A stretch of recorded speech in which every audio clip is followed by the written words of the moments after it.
नमस्कार, city post live के इस विशेष पेशकश में आपका स्वागत है। अगर आप देश के 10 युवा नेताओं का नाम जानते होंगे तो उसमें से एक राजीव प्रताप रूढ़ी का नाम जरूर जानते होंगे। आज हमारे साथ राजीव प्रताप रूढ़ी हैं जो अब बीजेपी के राष्ट्रीय प्रवक्ता भी हैं। आइए इनसे बात करते हैं कि इस जिम्मेवारी से कितने खुश हैं और कितनी बड़ी चुनौती है इनके लिए। आपका स्वागत है, आपको बहुत बधाई भी नई जिम्मेवारी के लिए। कितनी बड़ी चुनौती है और कितना तैयार है इसके लिए? देखिए, ये काम मैं पहले भी करता था। बीच में सरकार में आने के बाद प्रवक्ता के रूप में मैं काम नहीं करता था, लेकिन ये मेरा निश एरिया है और मैं भारतीय जनता पार्टी का लगभग 2004 से 2014 तक प्रवक्ता रहा। और देश के प्रधानमंत्री जी को लगा कि रूढ़ी जी को ये काम देना चाहिए और उन्होंने खुद पहल करके राष्ट्रीय अध्यक्ष से बात करके ये जिम्मेवारी मुझे दी है। तो मैं समझता हूँ कि जो दायित्व दिया गया है इसको सबसे अच्छे ढंग से रखने का प्रयास करूंगा। तो जिम्मेवारी तो राजीव प्रताप रूढ़ी को पार्टी हमेशा देती रहती है, लेकिन जो उसका लाभ मिलना चाहिए वो तो दूसरे को मिल जाता है। देखिए, पार्टी सबका ख्याल करती है और लाभ तो पार्टी से देश को होना चाहिए, वो महत्वपूर्ण है, व्यक्ति इंपॉर्टेंट नहीं है।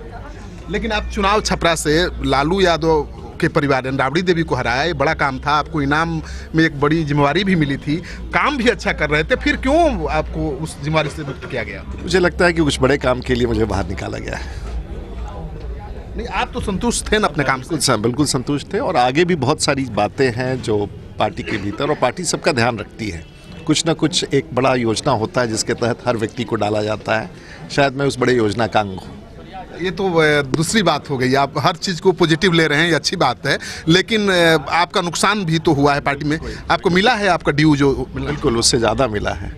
और हमारे जैसे कम से कम करोड़ों कार्यकर्ता हैं जो आज भी कार्यकर्ता के रूप में काम कर रहे हैं। भारतीय जनता पार्टी में पार्टी का महामंत्री रहा, 8 से 10 राज्यों का प्रभारी रहा हूँ, केंद्र में 2 बार मंत्री रहा हूँ, लोकसभा का सदस्य रहा हूँ, राज्यसभा का सदस्य रहा हूँ, पार्टी का प्रवक्ता रहा हूँ। शायद बहुत कम पॉलिटिकल लोगों को किसी दल में ये ओहदा मिलता है। मैं समझता हूँ कि ये समय से बहुत ज़्यादा और समय से बहुत पूर्व हमको मिल चुका है। प्रधानमंत्री पीएम मोदी का फ्लैगशिप योजना था वो, जिसके मंत्रालय आप संभाल रहे थे, उसमें क्या क्या खास चीज़ किया जो आपको याद है? नहीं, देखिए, वो योजना तो आज भी हमारे मित्र धर्मेंद्र प्रधान उस काम को देख रहे हैं और बहुत कामयाबी के साथ वो योजना चल रहा है। नहीं, आपके जमाने बहुत सारा चीज़ है, वो नींव पर तो मैंने ही खड़ा किया, अब योजना गति के साथ चल रही है। और आपने कहा था कि परफॉर्मेंस चाहे जितना भी बढ़िया हो, कैप्टन जो कहे वही माना जाता है, यानी आपके बढ़िया परफॉर्मेंस को भी खराब मान लिया। मुझे लगता है कि आप अपनी बातें जोड़ करके अपना चैनल चलाना चाहते हैं, उसको छोड़ दें। अच्छा, पार्टी का क्या मुद्दा है? चुनावी मुद्दा, चुनाव अपराध? नहीं, पार्टी का तो जो मुख्य मुद्दा इस चुनाव में रहेगा 2019 का, ये मूल रूप से देश के प्रधानमंत्री और उनका गरीबों तक पहुंच, गरीबों तक डिलीवरी, रिफॉर्म्स, आर्थिक संरचना की मजबूती और जो बड़े पैमाने पर भ्रष्टाचार जिसकी चर्चा विभिन्न सरकारों में होती रही है, इस सरकार में आज तक किसी भी एक मंत्री पर एक उंगली नहीं उठा है।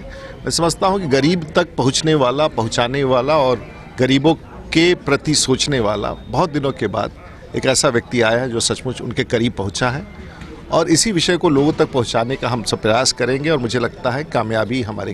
उपेंद्र कुशवाहा के एनडीए से बाहर होने का क्या इम्पैक्ट पड़ेगा? देखिए, उपेंद्र जी चले गए, वो उनका निर्णय था और वो स्वयं गए, उनको एनडीए ने बाहर नहीं निकाला और ना ही उनको निकलने के लिए कहा, तो वो उनका निर्णय है और उनका निर्णय पर हमें कोई टिप्पणी नहीं करना है। एनडीए कमजोर तो पड़ा है ना? मुझे नहीं लगता है कि एनडीए किसी रूप से कमजोर पड़ा है।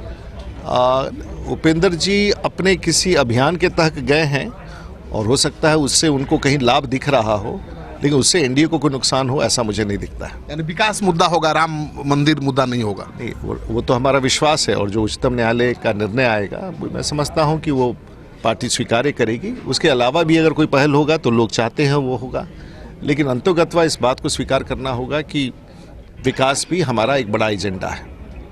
तो आप देख रहे हैं कि राजीव प्रताप रूढ़ी विवादित बयानों के लिए नहीं जाने जाते हैं, तो जाहिर है कि बीजेपी अब चाहती है कि राम मंदिर विवादित बयान को छोड़कर विकास को मुद्दा बनाया जाए। और राजीव प्रताप रूढ़ी अगर राष्ट्रीय प्रवक्ता बनाए गए हैं तो मकसद तो साफ है। आपको ये कार्यक्रम अच्छा लगे तो अपने दोस्तों के साथ शेयर करिए। अगर आपने हमारे यूट्यूब चैनल को अब तक सब्सक्राइब नहीं किया है तो ज़रूर कर लीजिए। चुनावी माहौल है, आप कैसे देखेंगे इतने बड़े नेताओं को? नमस्कार।